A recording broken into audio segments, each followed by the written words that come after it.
Salut tout le monde, what's up everybody, hola tout le monde, j'espère que vous allez bien.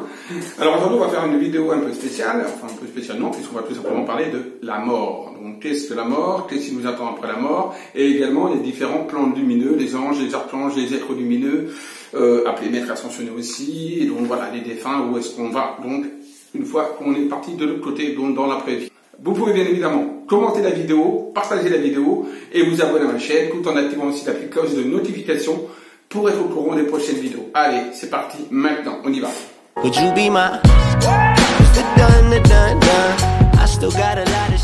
retrouve au moment où on part. Ça, c'est la grande question que beaucoup de monde se pose. Même nous, en tant que médium voyant, on se la pose parce qu'on n'a pas toutes les informations. Malgré que nous soyons connectés, avec, on va dire, des êtres spirituels, ou avec nos défunts, ou avec nos guides, nous n'avons pas tous les renseignements, nous n'avons pas toutes les informations. Et fort heureusement, bien sûr. C'est toujours un petit peu le voile, un petit peu obscur, et on ne sait jamais vraiment trop ce qui nous attend. Ce que je peux déjà vous dire, c'est qu'il y a une vie après la mort. Ça, c'est une chose, c'est une certitude. Alors, c'est une certitude par le biais des informations que j'ai eues, mais c'est également une certitude, maintenant, qui est devenue une certitude scientifique. C'est-à-dire que beaucoup de scientifiques savent, d'accord, qu'il y a bien une vie, tout simplement, après la mort, qu'il y a quelque chose, qu'il y a une conscience qui survit après donc la mort de l'individu, donc du décédé. Alors ça, bon, ça a été prouvé par différents on appelle ça, médecins, anesthésistes et des scientifiques sont en train de travailler justement sur la conscience.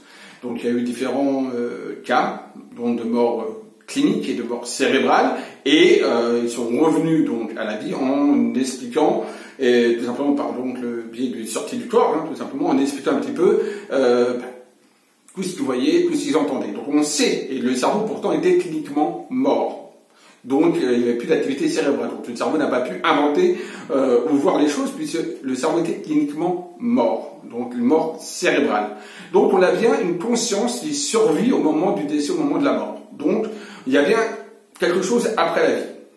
Alors moi j'aime pas le mot mort, je préfère dire après la vie. Pourquoi? Parce qu'après la vie, il y a quelque chose d'autre. Donc après la vie physique, matérielle, nous avons une vie spirituelle qui nous attend. Et dans cette vie spirituelle, donc alors beaucoup disent qu'on rentre dans un tunnel très très fort, lumineux, à une très grosse vitesse, il y a une très grosse lumière.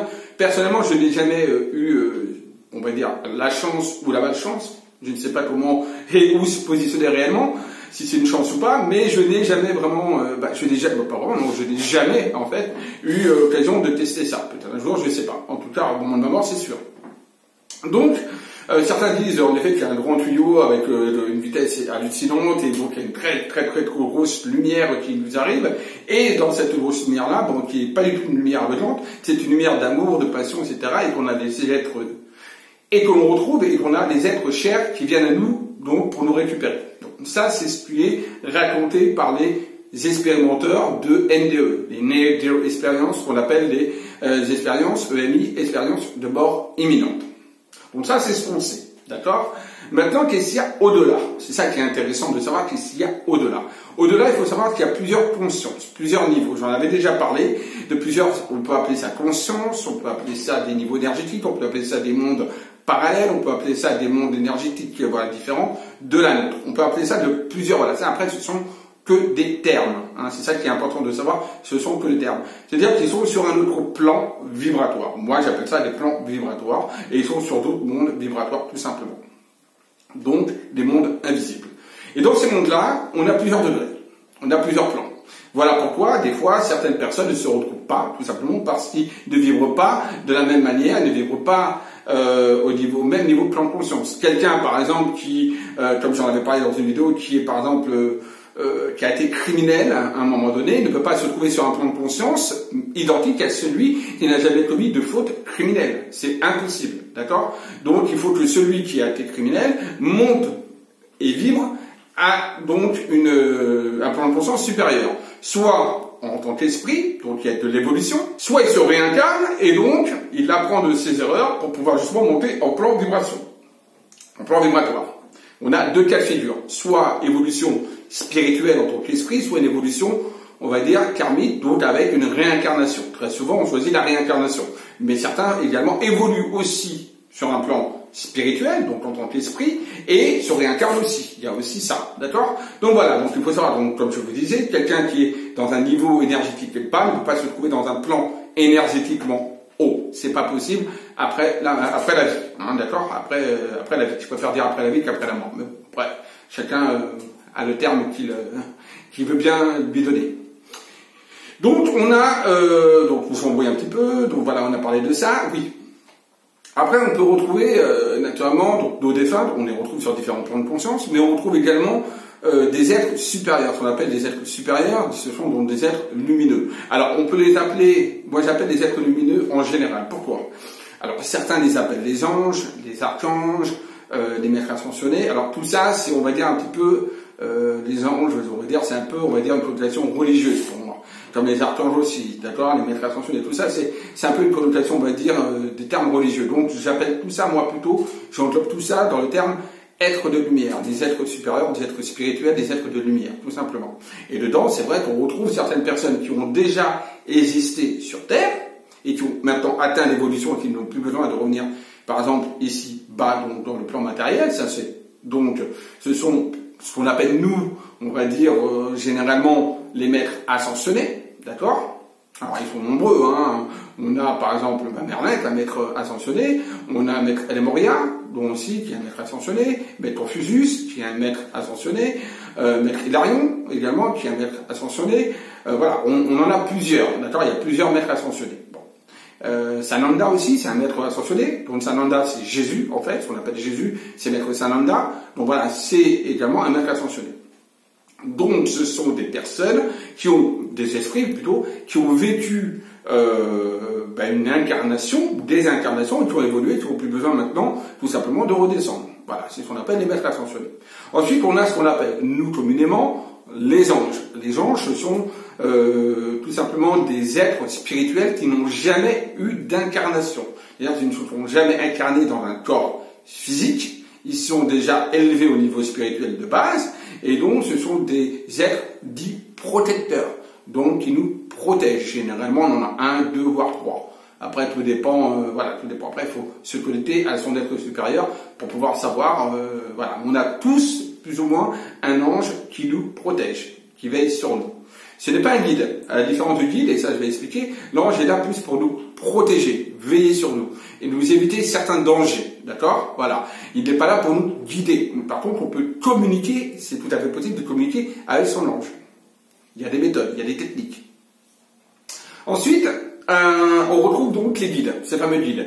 Alors les guides, ce sont des personnes, enfin des esprits, encore une fois, qui ont été et qui ont vécu en tant qu'incarnation donc humaine, donc sur le plan matériel, là où nous sommes, dans notre vibration à nous. Alors ça, les guides, ce sont des esprits que vous n'avez pas connus généralement de votre vivant. C'est-à-dire là, en vivant sur cette existence là que vous êtes. Voilà. Ce sont des guides qui ont fait un pacte avec vous, un pacte, on va dire, il faut signer un contrat, entendez comme vous voulez, qui ont signé un contrat avec vous, donc en disant, ben voilà, je vais te guider pendant cette incarnation, c'est moi qui vais te guider et qui vais t'amener un petit peu là où tu dois aller pour pas que tu t'éparpilles un petit peu trop. Donc voilà, on l'écoute ou on n'écoute pas. Ça, c'est un choix. C'est le libre arbitre, justement. Ben, encore faut-il pouvoir entrer en connexion avec et savoir qu'il y a des guides, connaître l'existence de tout ça aussi. Donc voilà, le guide, donc, généralement, c'est quelqu'un que vous n'avez jamais connu de cette vie-là. D'accord? Ce n'est pas un défunt qui est une personne que vous avez connue de votre vie et qui est parti de l'autre côté. Ça, c'est un défunt. Il peut arriver que des fois le guide laisse ou cède un petit peu sa place à une personne qui est évoluée et qui a vécu sur cette terre et qui était un proche à vous. Ça peut arriver. C'est extrêmement rare, mais ça peut également se passer. D'accord? Donc voilà, généralement le guide, c'est ça. Ensuite, on a nos défunts. Nos défunts, ce sont des personnes que nous avons connues, donc nous en tant qu'êtres humains, hein, donc là, sur le plan physique, et qui sont passés de l'autre côté, tout simplement. Alors nos défunts sont là pourquoi pas? Ils sont là tout simplement pour nous appuyer, pour nous aider, pour nous pousser, pour nous donner confiance, pour montrer qu'ils sont toujours présents et qu'il y a toujours de l'amour, ou pas. Parce qu'il y a des défunts aussi qui peuvent très bien ne pas nous avoir aimés de leur vivant. Et de l'autre côté, ils ont des petites rancunes, même si c'est une autre rancune, c'est pas la même que la rancune physique qu'on a là. Bon, voilà. On a aussi ce style de défunts. Mais généralement, c'est quand ils viennent à nous, c'est plus, on va dire, pour nous appuyer, nous épauler, nous aider et montrer qu'ils sont bien là. ils peuvent être amenés également à nous envoyer des messages. Voilà. Mais leur rôle principal n'est pas spécialement de nous guider. Mais c'est un peu comme un ange, ils sont là surtout pour veiller sur nous. Voilà. C'est ça le rôle du défunt. Qui est passé de l'autre côté. Alors, quand je parle également des défunts, je veux aussi, pour des personnes qu'on a connues, ça peut être également des animaux. Les animaux partent également sur un plan vibratoire, qu'on retrouve également, qu'on peut être amené à retrouver de l'autre côté, quand on part de l'autre côté, donc dans l'après-vie. Et les animaux sont aussi là. Alors, c'est pas des animaux totems, on n'est pas dans le chamanisme. Là, je vous parle pas du chamanisme. Un jour, je ferai une vidéo sur le chamanisme. Mais là, on parle non pas des animaux totems, mais des animaux de compagnie avec qui on a vécu, avec qui on a eu des expériences, avec qui on a eu de l'amour, etc. Si on a aimé et si l'animal nous a aimé et qu'il était bien avec nous, bien sûr que l'animal est là aussi pour veiller sur vous, vous protéger et également viendra à vous le jour où vous partirez, tout simplement. Après, si l'animal, vous l'avez maltraité ou qu'il n'a pas été heureux, etc., naturellement, il ne va pas être avec vous. Ça, c'est certain. D'accord? On est bien d'accord. Pareil qu'un défunt, c'est exactement pareil aussi, c'est le même système avec les défunts. D'accord? Bon, avec une autre dimension. Mais pour ça, on en reviendra sur une autre vidéo, éventuellement. Donc voilà. Donc, ce qu'il faut savoir, c'est qu'est-ce qui se passe après la mort? Ben, il y a tout ça. En fait, vous voyez, c'est vraiment une vie après la vie. C'est pour ça que je dis une vie après la vie, parce qu'il y a beaucoup de circulation, ça passe, ça repasse, ça passe, ça tape, ça croise. On peut se croiser entre différents plans vibratoires qui sont pas très différents au niveau de la vibration. Ben, on peut se croiser avec un tel, on peut se croiser avec un tel, avec d'autres, on les croise pas du tout. Ils pourraient se croiser, mais ils ne vont pas prendre la peine de descendre en bas, c'est très très rare. Donc voilà, vous voyez, c'est vraiment une ville dans la ville, hein, si vous voulez. Donc voilà, il y a vraiment énormément de monde, et ce sont des plans différents, des mondes différents, des mondes invisibles, mais il y a bien une vie après la vie, et c'est prouvé scientifiquement maintenant, même si c'est vrai, c'est encore pas vraiment dévoilé en tant que tel. Parce que bon, c'est vrai qu'on est souvent un peu réticent parce qu'on n'a pas les preuves physiques. On aime bien, nous, surtout en France, on est très cartésien, c'est le pays de Descartes. On aime bien, c'est un peu comme Saint-Thomas, on aime bien voir les choses, hein, d'accord? Je ne crois ce que je vois. Voilà. Ça, c'est ce que beaucoup de monde disent. Après, c'est bien beau de dire ça, je crois ce que je vois au niveau de la médiumnité et de la voyance, mais beaucoup croient en Dieu ou en Jésus, or qu'ils n'ont jamais vu. Donc, également, à se poser également un petit peu la question, des fois, voilà, c'est ce qu'on nous met dans la tête étant jeune qui fait qu'on évolue d'une manière ou d'une autre, spirituellement parlant, ou d'une autre façon. Voilà. Donc voilà, j'espère que cette vidéo vous aura plu. Voilà, c'est une vidéo vite fait, un petit peu pour vous montrer un petit peu ce qu'il advient après la vie, tout simplement, donc la vie après la vie. Et donc j'espère que cette vidéo vous a plu. Si c'est le cas, n'hésitez pas à commenter, partager et bien sûr à vous abonner à ma chaîne. Je vous dis à très très vite pour de prochaines vidéos et surtout n'oubliez pas, aimez-vous, aimez les autres. Bisous à tous.